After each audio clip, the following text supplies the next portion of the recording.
सुबह का वक्त था।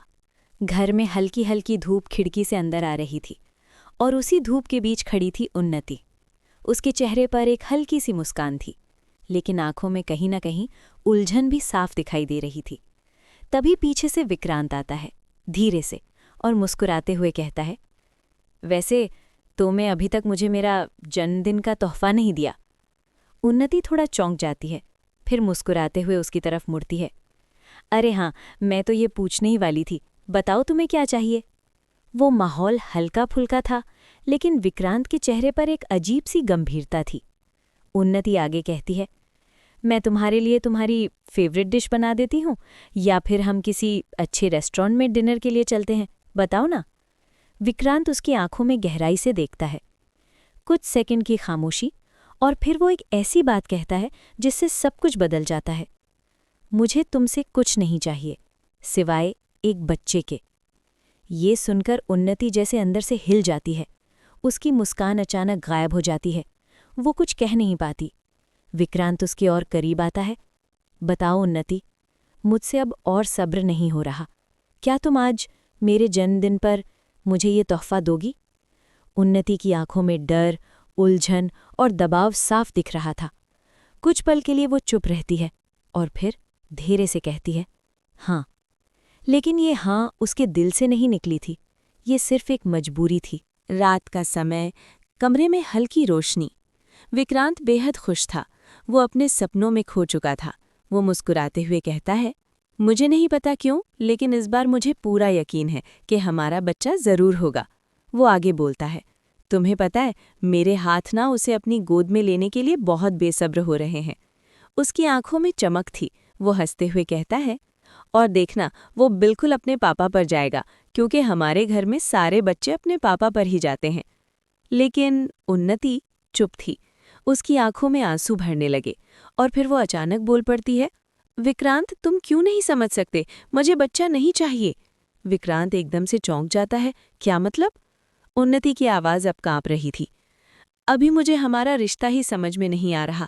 ऐसे में मैं एक और जिंदगी इस दुनिया में नहीं ला सकती। कमरे में सन्नाटा छा जाता है। विक्रांत के सपने एक पल में टूट जाते हैं। दूसरी तरफ घर में शादी की तैयारियां जोर शोर से चल रही थी। विक्रांत की माँ सामान चेक कर रही थी। टेंट वाले को फोन कर दिया, खाने वाले से बात हो गई, पूजा की सामग्री भी आ गई, और फूल वाला कल खर्चा भेज देगा। तभी विक्रांत आता है।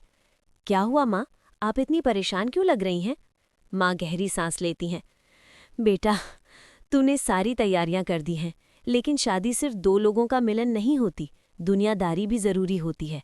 विक्रांत समझ नहीं पाता। मतलब? माँ धीरे से कहती है, हमारे पास कीर्ति के लिए गहने खरीदने के पैसे नहीं हैं।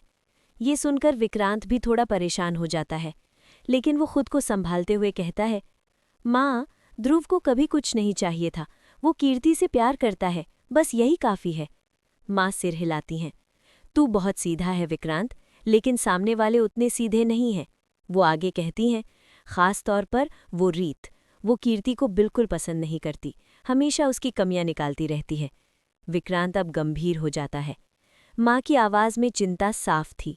अगर हमने गहने नहीं दिए तो वो इसे हथियार बना लेगी और हर जगह कीर्ति को नीचा दिखाएगी। विक्रांत सोच में पड़ जाता है और फिर धीरे से कहता है, ठीक है माँ, मैं कुछ करता हूँ। Scene change. एक खतरनाक राज। दूसरी तरफ शालिनी अपने कमरे में थी। वो एक सूटकेस में कुछ भर रही थी, चेहरे पर हल्की सी घबराहट। तभी उन्नति अंदर आती है। शालिनी जी, आप कहीं जा रही हैं? शालिनी तुरंत मुस्कुराने की कोशिश करती है। नहीं नहीं, मैं तो बस अपने गर्म कपड़े रख रही थी, लंदन के लिए। उन्नति को थोड़ा अजीब लगता है, लेकिन वो कुछ कहती नहीं। तभी वो स्नैक्स लेकर आती है। ये मैं आपके असिस्टेंट के लिए लाई थी, जो लंदन से आया था। वो कहाँ है?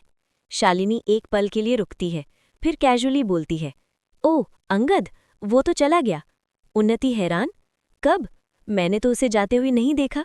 शालिनी तुरंत जवाब देती है, तुम किचन में बिजी थी ना, इसलिए नोटिस नहीं किया।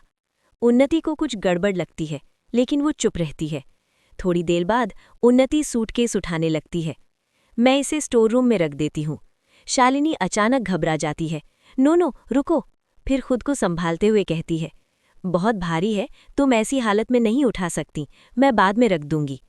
उन्नति को अब शक होने लगता है। उन्नति के जाते ही शालिनी का चेहरा बदल जाता है। उसकी आंखों में डर और क्रूरता दोनों नजर आते हैं। वो धीरे से सूटकेस को देखती है और कहती है, इससे पहले कि ये अंगद की लाश मेरे लिए सरदर्द बन जाए, इसे कहीं बाहर ले जाकर ठिकाने लगाना पड़ेगा। और यहीं से कहानी लेती है एक खतरनाक मोड़। तो दोस्तों, ये कहानी अब बहुत ही खतरनाक और इंटरेस्टिंग मोड़ ले चुकी है। एक तरफ है विक्रांत का सपना, एक बच्चा, दूसरी तरफ है उन्नति का डर, और तीसरी तरफ शालिनी का खौफनाक राज। अब क्या उन्नति को सच पता चलेगा?